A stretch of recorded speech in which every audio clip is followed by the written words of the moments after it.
Väga pikka aega on eksisteerinud üks saladus, mida enamik meist vaevu märkab. Kui inimesed on hõivatud kosmose uurimise ja teiste planeetide eluvormide otsimisega, siis on olemas veel üks olendite liik, kes on meie maal juba ammu elanud, kuid kellele me pole eriti tähelepanu pööranud. Ookeani sügavustes vahetavad tuhanded vaalad iga päev omavahel helisid. Aastakümneid arvas enamik teadlasi, et need helid on lihtsalt viis navigeerimiseks, toidu leidmiseks või suhtlemiseks oma grupis.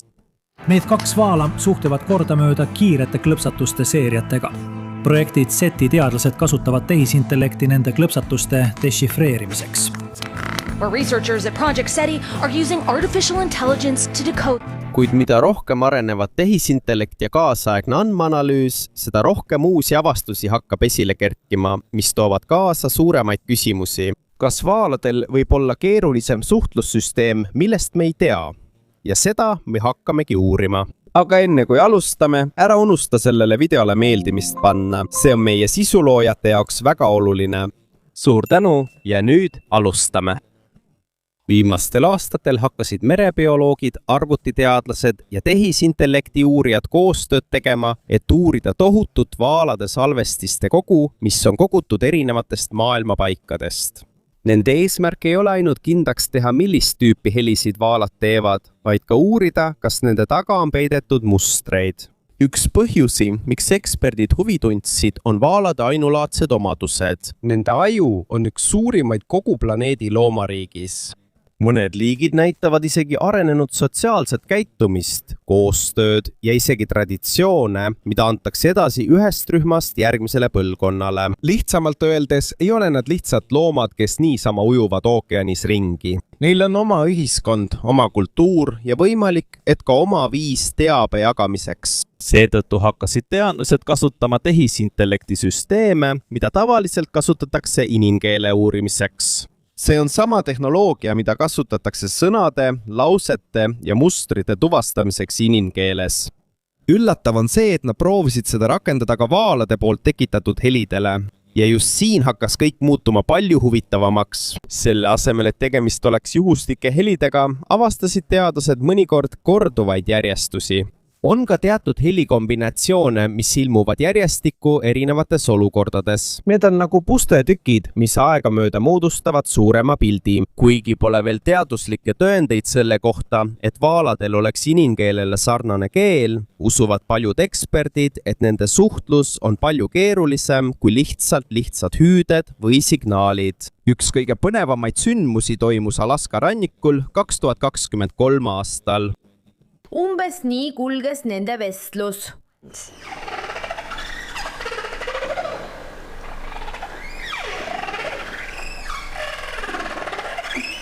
Rühm teadlasi viis läbi eksperimendi, kasutades veealust kõlarit. Plaan oli lihtne.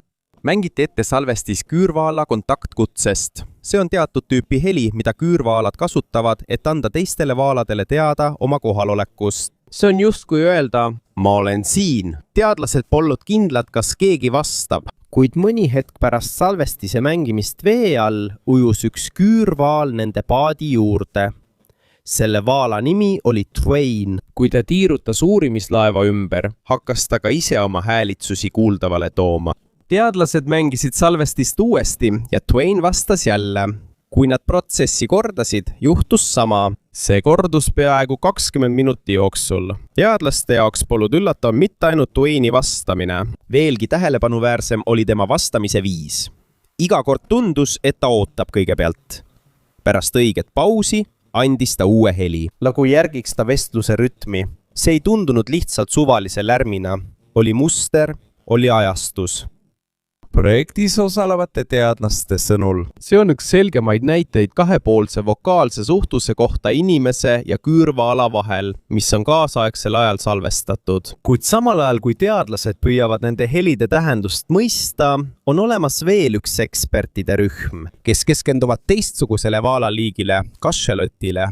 Ja just siin hakkavadki ilmnema mõned kõige hämmastavamad küsimused nende olendite suhtluse kohta. Aga mida sügavamalt vaal uuritakse, seda selgemaks saab, et üks asi vajab selgitamist. Teadus ei ole veel tõestanud, et me suudame tõlkida kašelottide öeldut inimkeele sarnaselt. Pole veel dekodeeritud ühtegi lauset, mis vastaks sellele, see on see, mida ma tahan öelda. Kuid teadlased on avastanud midagi, mis on peaaegu sama oluline. Sest see, mida nad varem pidasid lihtsalt klõpsudeks, omab tegelikult selgemat mustrit, struktuuri ja varieeruvust. Ajakirjas Nature Communications avaldatud uuringu kohaselt uuris Project SETI üle 8700 vaalakoode, mis pärinesid Dominica ümbruses elavatelt kašelottidelt.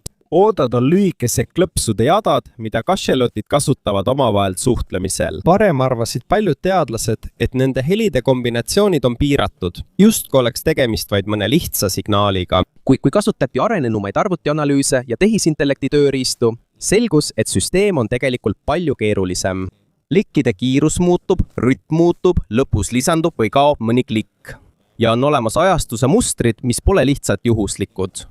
See tähendab, et see pole lihtsalt lihtne müra vee all. See on nagu helide süsteem, millel on oma reeglid. See pole veel sama, mis inimkeel, aga on selgelt näha, et siin on organiseeritus, on struktuur. Ja on võimalik, et siin on sügavam tähendus, mida me veel ei mõista. Siin muutub Project SETI veel huvitavamaks. Nende eesmärk ei ole teha mingit fantaasiatelki nagu filmides, kus vaal äkitselt hakkab inglise keeles rääkima. Nende eesmärk on palju tõsisem. Nad tahavad järk-järgult aru saada, millal kasutavad kašelotid iga mustrit. Kellega nad räägivad? Mida nad teevad, kui nad räägivad? Ja milliste olukordadega on see heli seotud? Seetõttu ei piisa ainult heli salvestamisest. Vaja on teada ka kogu olukorda. Kus vaal asub, kui sügaval ta on, kellega ta koos on, kas ta otsib toitu, kas grupp puhkab, kas läheduses on vasikas, kas lähedal on mõni teine vaalapere. Inimkeeles muutub tähendus sõltuvalt kontekstist. Sama võib juhtuda ka vaaladega. Mõtle näiteks lihtsale inimeste vestlusele. Kui ütled läheme, on selle tähendus erinev, kui oled kodus, erinev, kui oled tänaval ja veel erinev, kui olete keset hädaolukorda. Sama sõna, aga tähendus muutub olukorrast sõltuvalt. Just seda püüavad teadlased vaalade suhtluses leida. Nad ei otsi ainult heli, nad otsivad heli ja käitumise vahelist seost.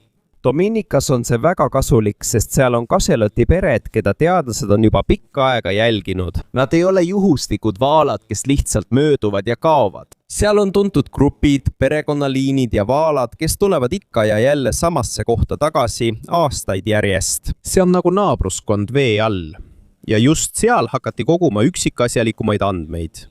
Meeskond kasutas hüdrofone ehk veealuseid mikrofone, et kuulda merealuseid helisid. On olemas ka spetsiaalsed andurid, mis kinnitatakse ajutiselt vaalakehale iminappade abil. Need ei ole püsivalt kinnitatud ja need on loodud nii, et need eemaldatakse hiljem. Nende andurite abil ei salvestata ainult heli.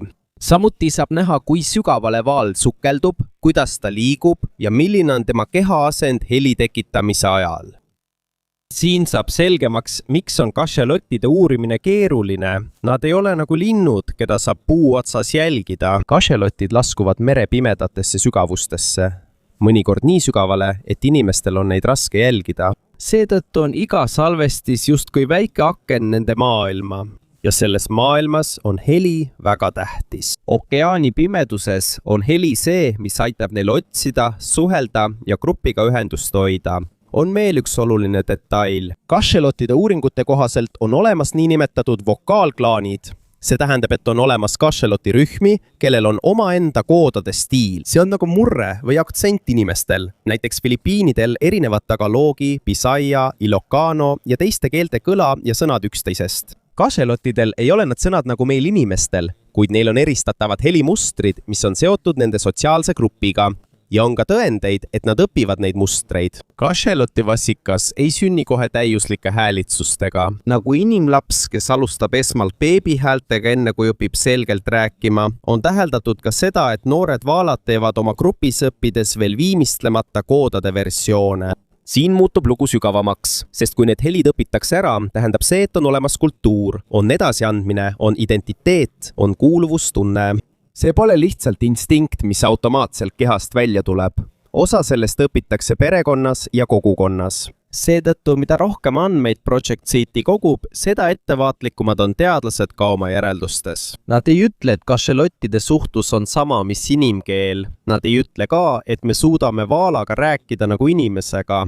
Nad ütlevad seda. Vaala suhtlus on palju keerulisem, kui me pikka aega arvasime. Ja võib-olla oleme alles alguses, et mõista suhtlussüsteemi, mis arenes välja ookeanis miljoneid aastaid enne seda, kui meie lõime oma mikrofonid, arvutid ja tehisintellekti.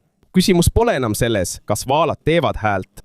Seda oleme juba ammu teadnud. Suurem küsimus on see, kui palju tähendust on peidus nende helide sees, mida oleme juba kaua kuulnud. Aga alles nüüd me tõesti püüame neid kuulata. Kui Dominikast tuleb üha rohkem salvestisi, hakkab tasapisi ilmnema üllatavam pilt. Oluline pole mitte ainult see, millist heli kašelott teeb. Tähtis on ka see, kuidas ta seda heli teeb. Project SETI ja teiste uurimisrühmade uuringute kohaselt on kašelottide suhtluses mustrid, mis on keerulisemad, kui teadlased varem arvasid. Mere all ei kuule me mitte ainult lihtsat klõpsude seeriat. Heli kiiruses, vahedises struktuuris on muutusi, mis võivad kanda erinevat infot. See on natuke nagu inimestelgi. Kui sõna on sama, aga toon erineb, võib tähendus muutuda. Lihtne okei võib tähendada rõõmu, viha, muret või nalja, sõltuvalt sellest, kuidas seda öeldakse. Võimalik, et sarnane kontseptsioon eksisteerib ka kašelottide suhtluses. Uute tehisintellekti abil tehtud analüüside käigus avastasid teadlased, et mõned koodad ei ole lihtsalt fikseeritud signaalid. Mõnedes mustrites esineb väikeseid muudatusi, mis justkui lisavad veel ühe informatsioonikihi. Teadus ei tea veel nende täpset tähendust, kuid tõendid on piisavalt, et näidata, et vaalade kommunikatsioonisüsteem on palju rikkalikum kui varem õpikutes kasutatud mudel. Veelgi huvitavam on aga üks teine tähelepanek. On olukordi, kus suhtlusviis näib muutuvat sõltuvalt olukorrast ja läheduses olevatest vaaladest. See ei tähenda, et neil oleks inimeste moodi vestlused, kuid see näitab, et sotsiaalne kontekst on nende suhtluses oluline. Ja kui see on tõsi, siis on see palju lähemal keerukatele sotsiaalsetele süsteemidele kui lihtsale loomadevahelisele signaalivahetusele, mida me oleme kaua arvanud. Selle tõttu hakkasid mõned teadlased esitama suuremaid küsimusi. Kui kaugele ulatub tegelikult kašelottide võime infot töödelda? Kui ulatuslik on nende sotsiaalvõrgustik ja kui kiiresti liigub oluline teave ühest rühmast teise? On üks osa ajaloost, millele teadlased sageli tagasi vaatavad, kui nad seda küsimust arutavad. 19. sajandi kaubandusliku vaalapüügi ajal jahtisid paljud laevad süstemaatiliselt kašelotte maailma erinevates ookeanides. Alguses olid kütid väga edukad, kuid mõned ajalooliste uuringute kohaselt hakkas olukord aja jooksul tasapisi muutuma. Kašelottidele lähenemine muutus raskemaks. Nad hakkasid kiiremini kõrvale hoidma. Sagedamini õnnestus neil põgeneda. On ajaloolasi ja mereuurijaid, kes usuvad, et vaalade populatsioonis võis selles rolli mängida sotsiaallõppimine. See tähendab, et ellujäänud rühmad võisid edastada teavet ohu kohta oma kogukonna teistele liikmetele. See ei tähenda, et oleks olemas tõendeid selle kohta, et nad saatsid konkreetse hoiatusteate üle kogu ookeani. Sellise väite kohta puuduvad teaduslikud tõendid. Kuid on tugevaid tõendeid selle kohta, et kašelotid õpivad kogemustest ja annavad teatud käitumisalaseid teadmisi oma rühmadele edasi. Ja paljude teadlaste jaoks on see juba iseenesest muljetavaldav. Sest võime õppida, kohaneda ja infot jagada on üks arenenud sotsiaalse käitumise alustalasid. Samal ajal on veel üks avastus, mis on veelgi suurendanud teadlaskonna huvi. Selle asemel, et uurida ainult klikkide vahelist aega, hakkasid mõned teadlased uurima ka helide kuju ennast. Siin tuleb olla ettevaatlik. Mõned uuringud on leidnud vaalade häälitsustes akustilisi omadusi, mis võivad sarnaneda mõne inimkõne elemendiga. Kuid teadlaste endi sõnul ei tähenda see automaatselt, et vaalad kasutavad täishäälikuid nagu inimesed. See ei tähenda ka seda, et neil oleks oma versioon inglise, tagalogi või mõnest muust inimkeelest. Õigem kirjeldus oleks järgmine. Nende helides on akustilisi mustreid, mis võivad anda uusi vihjeid selle kohta, kuidas nad infot üles ehitavad. See on nagu uue pusletüki leidmine tohutus suures pildis, mis pole ikka veel täielik. Ja mida rohkem andmeid Project SETI kogub, seda selgemaks saab üks asi. Aastaid on teadlased küsinud, kas kašelottide helidel on tähendus. Nüüd hakkab see küsimus tasapisi muutuma. Uus küsimus on, kui keeruline on iga klõpsu taga peituv tähendus.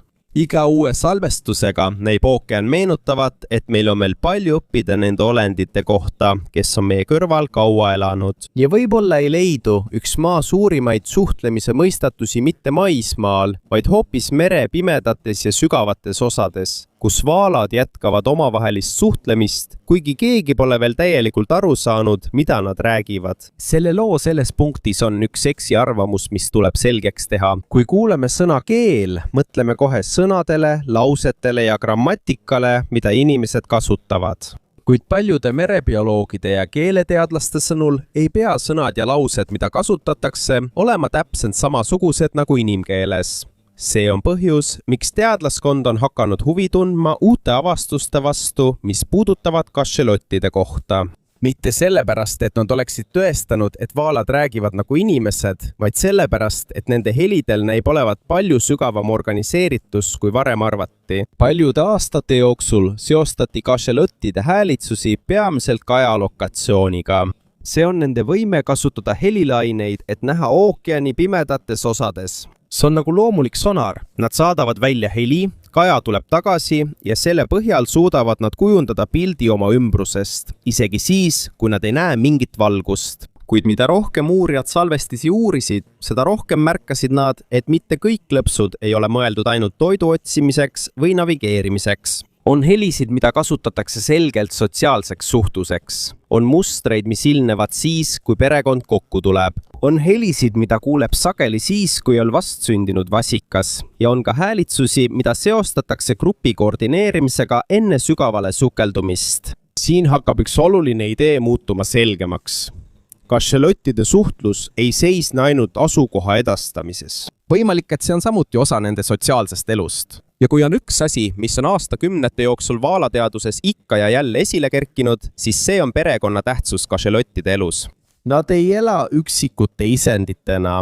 Enamik emas kašelotte kuulub püsivatesse pererühmadesse, mis võivad koos püsida aastaid. Nad hoolitsevad üliselt poegade eest, jagavad vastutust ja näivad aitavat üksteist grupi nooremate liikmete kaitsmisel.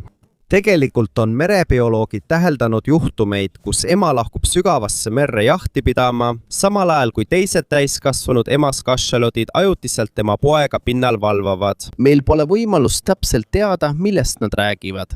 Kuid nende koostöö tulemused on selgelt näha. On koostöö, usaldus ja organiseeritud sotsiaalne käitumine.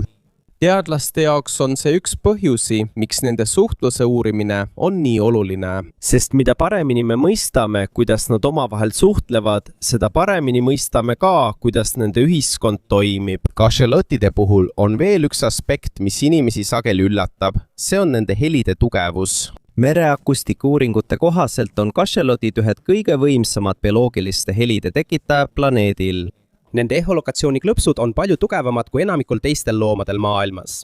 Siiski on oluline meeles pidada, et paljusid üksikasju selle mõju kohta inimesele uuritakse endiselt. Internetis on mõned populaarsed väited, mille kohaselt, et see suudab väidetavat inimese keha seestpoolt kohe hävitada, kuid seni puuduvad tugevad teaduslikud tõendid, mis toetaksid sellist äärmuslikku väidet. Mis on kindlam, on see, et nende akustiline süsteem on väga võimas. Ja see on sama bioloogiline mehhanism, mida nad kasutavad suhtlemiseks teiste vaaladega. Lihtsamalt öeldes on organ, mis aitab neil heli abil näha, samuti osa süsteemist, mida nad kasutavad suhtlemiseks. Ja mida rohkem andmeid kogutakse, seda lähemale jõuavad teadlased küsimusele, mis varem tundus võimatu. Kas on olemas põhisõnumeid, mida kašelotid ikka ja jälle kasutavad? On mõned koodad, mida teadlased on märganud erinevates olukordades ja erinevates vaalaperekondades. Seetõttu on olemas hüpoteesid, et mõned mustrid võivad toimida lihtsate kohaloleku või äratundmise signaalidena, nagu öelda, ma olen siin. Kuid on väga oluline rõhutada, et seda ei ole veel ametlikult tõlgitud ega kinnitatud täpse tähendusena. See on endiselt teaduslik hüpotees, mida jätkuvalt uuritakse. Siiski, isegi kui me ei tea veel tõelist sõnumit, on üks asi selge. Miljonite aastate jooksul on kašelotid välja arendanud väga keeruka suhtlusviisi üksteisega, samal ajal kui inimesel polnud aimugi, mis toimub vee all, kui impeeriumid muutusid. Kui tsivilisatsioonid arenesid, kui maal toimusid sõjad ja revolutsioonid, jätkasid vaalad ookeani all suhtlemissüsteemiga, millest me siiani oleme vaid natuke aru saanud. ja võib-olla on see kogu loo kõige hämmastavam osa. Mitte sellepärast, et me oleksime tõestanud, et mõistame neid, vaid sellepärast, et alles nüüd hakkame mõistma, kui palju on veel, mida me ei tea. Iga uue AI poolt analüüsitud salvestise, iga teadlaste uue sukeldumise ja iga uue mustriga, mis ilmub tuhandete tundide helisalvestistest, laieneb võimalus, et meie planeedil on juba ammu eksisteerinud intelligentsuse vorme. Aga alles nüüd hakkame me neid tõeliselt kuulama. Mida rohkem aastaid teadlased kašalottide jälgimisele pühendavad, seda selgemaks saab üks oluline tõsiasi. Nende suhtlus ei seisne ainult info edastamises. See on ka osa nende sotsiaalsest elust. Uuringutes Dominikal ja mujal maailmas on merebioloogid korduvalt täheldanud, et kašalotid kuuluvad loomariigi kõige tugevamate sotsiaalsete sidemetega liikide hulka. On perekondi, kes püsivad koos aastakümneid. On noori vaalu, kes kasvavad üles koos tädide, vanaemade ja teiste täiskasvanud emastega grupis. Ja sageli näib, et nooremate pereliikmete eest hoolitsemisel ja nende kaitsmisel tehakse organiseeritud koostööd. Seetõttu pole üllatav, miks suhtlemine on nende jaoks nii oluline. Mere all, eriti ookeani väga sügavates osades pole peaaegu üldse valgust. Pole teid, pole märke ega visuaalseid orientiire, mida järgida. Heli on peamine viis, kuidas grupp ühendust hoiab. Kui nad sukeldudes koos kalmaare ja muu saagijahil on, peavad nad leidma viisi, kuidas koordineeritult tegutseda. Teadus ei mõista veel täielikult, kuidas nad seda igas olukorras teevad. Kuid on selge, et nende vokaalne suhtlus on siin oluline osa. Ja kui on üks aspekt nende elus, mis teadlasi eriti hämmastab, siis see on viis, kuidas nad reageerivad grupiliikme kaotusele. Erinevate vaala- ja delfiiniliikide puhul on teadused korduvalt täheldanud käitumist, mida seostatakse leina või leinataolise käitumisega. Üks tuntumaid juhtumeid leidis aset 2018. aastal, kui orka nimega Talekva ehk J35 kandis oma surnud vastsündinud poega mitu päeva Vaikse ookeani loode osas. See sündmus leidis laialdast kajastust ja seda jälgisid mereuurijad. Kuigi me ei saa täpselt teada, mida vaal tunneb, ütlevad paljud teadlased, et on raske eirata käitumist, mis näitab tugevat kiindumust oma perekonna liikmete vastu. See ei juhtunud ainult üks kord. Erinevates maailma paikades on dokumenteeritud vaatusi vaalalistest, kes jäävad oma surnud poegade või grupikaaslaste lähedusse. Mõnikord kannavad nad neid isegi seljas. Mõnikord ujuvad nad selle ümber ringi. Ja sageli jätkavad nad ka häälitsemist, kui see kõik toimub. Nende helide tähendust me veel ei tea. Praegu pole veel tehnoloogiat, mis suudaks tõlkida iga sõnumit, mida nad üksteisele edastavad. Kuid üks asi on selge. Toimub suhtlus. Ja see on osa nende elu kõige olulisematest hetkedest. Siin muutub vaalade kultuuri küsimus veelgi olulisemaks. Kui kašaloti pere vana matriarh sureb, ei kao mitte ainult üks sisend. Võimalik, et kaob ka tohutu hulk teadmisi, mis ta elu jooksul on kogunud. Ta teab, kus asuvad parimad jahialad. Ta teab, milline marsruut on aasta erinevatel aegadel ohutum. Ja ta teab ohtusid, mida tema pere on aastakümnete jooksul kogenud. Inimeste maailmas anname teavet edasi raamatute, interneti ja koolide kaudu. Kasvaalade maailmas antakse suur osa sellest teadmistest edasi sotsiaalse suhtluse ja perekonnasiseselt suhtlemise kaudu. See on põhjus, miks mõned teadlased usuvad, et me ei õpi siin ainult bioloogiat. Võimalik, et me õpime ka teatud tüüpi kultuuri. Ja kui räägitakse inimese ja kašalottide suhetest, ei saa mööda minna ühest kuulsaimast vaalapüügi juhtumist ajaloos. 1820 aasta novembris seilas Ameerika vaalapüügilaev Essex Vaiksel ookeanil ajal, mil vaalaõli nõudlus oli kõrge. Ajalooliste andmete kohaselt rammis üks hiiglaslik kašalott laeva mitu korda. Kahjustused olid tõsised. Lõpuks Essex uppus. Ellujäänud meeskonnaliikmed olid sunnitud väga pikka aega väikestes paatides seilama, võideldes nälja, janu ja karmide ookeani tingimustega. See tragöödia sai üheks tuntumaks sündmuseks meresõidu ajaloos ning oli üheks inspiratsiooniallikaks romaanile Moby Dick. Siiani vaidlevad ajaloolased ja mereasjatundjad endiselt selle üle, miks rünnak täpselt aset leidis. Meil pole võimalust teada, mis täpselt seda vaala ajendas. kuid see juhtum tuletab meile midagi meelde. Sajandeid on inimesed vaalasid vaadanud lihtsalt kui õli, toidu või tööstusliku tooraine allikana. Nüüd, kui teadus areneb, avastame järk-järgult, et nende maailm võib olla palju keerulisem, kui me kaua aega arvasime. Ja võib-olla polegi suurim muutus see, mida me vaalade kohta õpime, vaid see, mida me enda kohta õpime. Sest mida rohkem me mõistame nende intelligentsuse, sotsiaalsete sidemete ja info jagamise võime ulatust, seda enam paneb see meid mõtlema, kui palju erinevaid tarkuse vorme on maal juba ammu eksisteerinud enne seda, kui inimene hakkas oma enda ajalugu kirja panema.